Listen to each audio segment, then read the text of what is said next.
हमारी सबसे बड़ी जो ये दुर्घटना जो घटी है वो संगम पे जाने के लिए हुई है।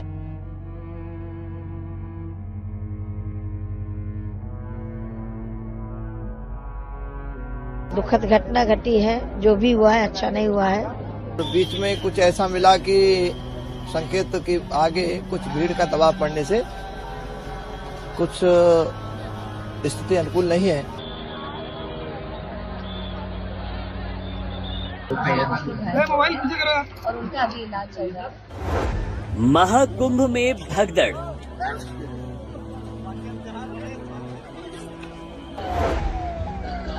दस से ज्यादा मारे जाने की आशंका।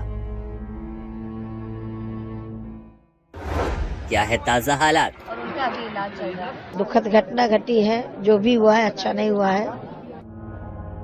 महाकुंभ के दूसरे अमृत स्नान पर्व पर प्रयागराज से एक बुरी और चौंकाने वाली खबर सामने आई। देर रात मौनी अमावस्या के अवसर पर श्रद्धालु स्नान करने के लिए संगम तट पर पहुंचे, लेकिन एक भयानक भगदड़ मच गई, जिससे कम से कम 10 लोगों के जान जाने की आशंका जताई जा रही है।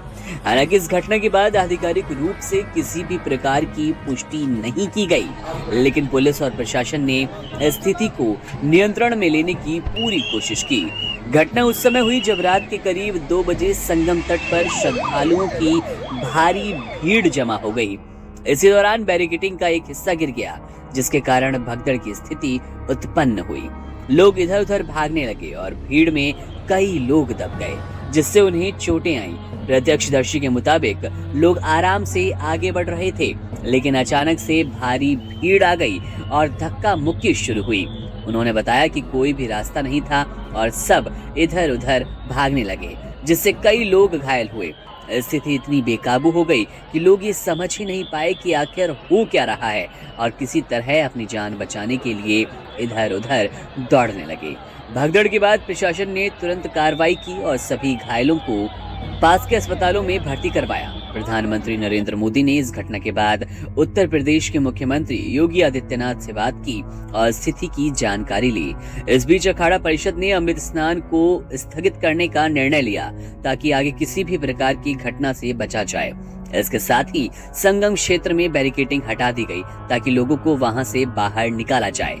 हालांकि इसके बावजूद संगम तट पर लोगों का तांता जारी रहा। कई श्रद्धालु अब भी किसी न किसी तरह संगम तट पर पहुंचने की कोशिश कर रहे हैं।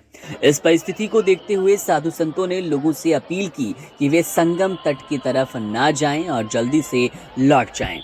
तो बीच में कुछ ऐसा मिला कि संकेत के आगे कुछ भीड़ का दबाव पड़ने से कुछ स्थिति अनुकूल नहीं है। इसलिए अखाड़े ने सभी मंडलेश्वरों के लिए और भीड़ जो साथ में भक्तजन थे उनके लिए रोक दिया है।